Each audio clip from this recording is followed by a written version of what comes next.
What's going on, everybody? Welcome to the Game Freak. Today we are going to talk about games that tend to kind of pull you back. And what I mean by that is, have you ever been playing like any game, and there's always one certain game that you always seem to fall back on, even if you've completed that game numerous times? It's just one of those games that seems to have like a power over you. And it's like, man, I really feel like playing that game. Well, I feel like everybody does, or at least a majority of people do, when it comes to video games. And mine, I'm sure everyone can guess, is Red Dead Redemption 2. There is something about this game. I've completed this game, 100% completed this game, I don't know how many times, but I always seem to go back to it. 2018 was life-changing in the world of video games for me. That year gave the world Red Dead Redemption 2. For 31 years, Metroid on the NES held the spot for my favorite game of all time. I loved and still love everything about that game. However, after playing Red Dead 2, it completely shattered Metroid. In fact, it shattered every game that I absolutely love. This doesn't mean that I no longer love other games. I simply mean that no other game before or after Red Dead 2 is even comparable. In a way, this game made me forget about any other game out there. Now, every time I play, I compare any game to Red Dead Redemption 2. This shocked me because it's a game by Rockstar. I loved the first Red Dead, but thought it had sloppy controls. I realize Rockstar also has another big name, Grand Theft Auto, but I've always felt those games also had sloppy controls. Somehow, Rockstar seemed to fix these issues to perfection with Red Dead Redemption 2. Fixing the controls is one thing, but they also managed to make the game look beautiful. The detail they put into this game is like no other, and I'm not just referring to the graphics.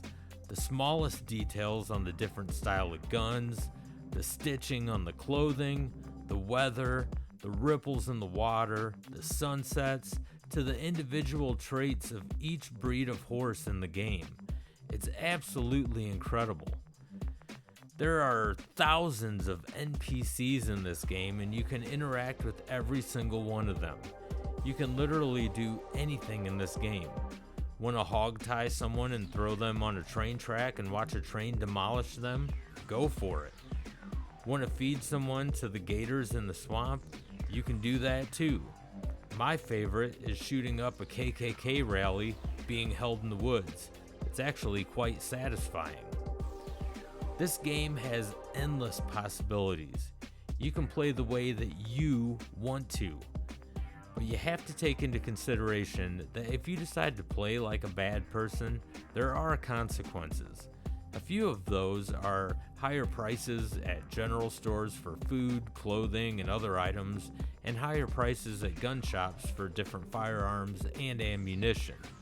Also, more bounty hunters will be hunting you down. So make your choices wisely. And I almost forgot. You gotta make sure that you take care of your horse. Yes, even your horse can die. I could go on forever about all the features and options you get in this game, but why do I keep going back to this game so much after I've already 100% completed it over 50 times? It starts with the amazing cast of characters. Every member of the Vanderlyn gang you are part of has their own personality, and you really get to know each and every one of them. Whether it's having endless conversations with them at the gang camp or doing missions with them. Every one of them has a backstory to their life, and you soon learn them all. This game actually being a prequel to the first had me skeptical when purchasing it.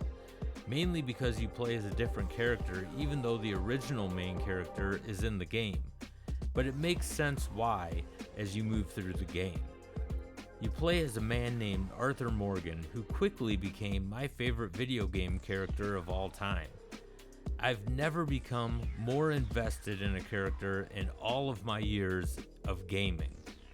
That investment comes with the story attached to him and the rest of the gang. The story behind Red Dead Redemption 2 puts you through an emotional roller coaster.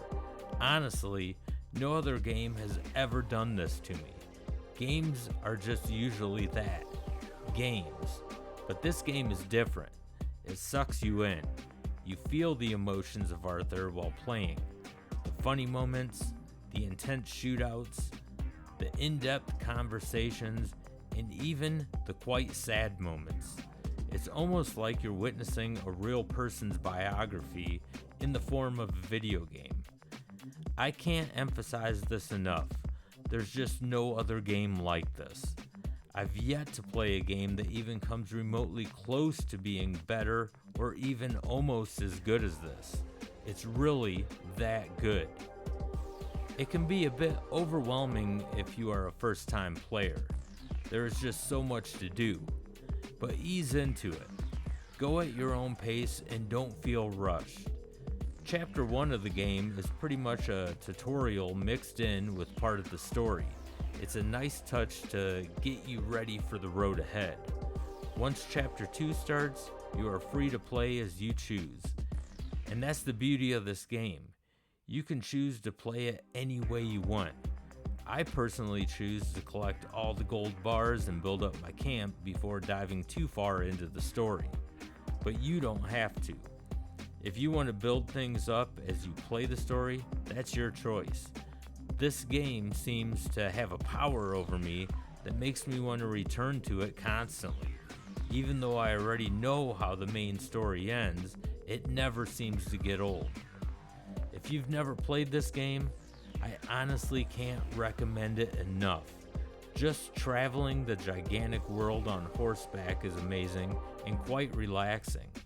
Stopping at a pond, river, lake, or swamp to fish is also a great way to wind down. There's not much that you can't do in this game. It has something for everyone.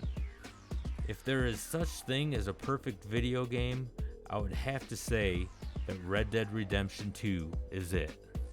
Now, granted, I realize that we all have our own preference when it comes to video games, so maybe there are some people out there that don't like this game. I love it, and it kind of baffles me when I do meet people that don't like it, which really honestly hasn't been too many, but there are people out there that don't. To me, this is the game that just sucks me back in, and I always seem to be returning to it. In fact, I'm going through another playthrough as we speak because I just love this game so much. So I would love to know what game does that to you in the comments section. It's always fascinating to me to see what games really pull people in. So just let me know in the comments section. And if you are new to the channel, don't forget to hit that like and subscribe button. It really helps out this channel a lot, and I greatly appreciate it. And until the next video, game on, everybody.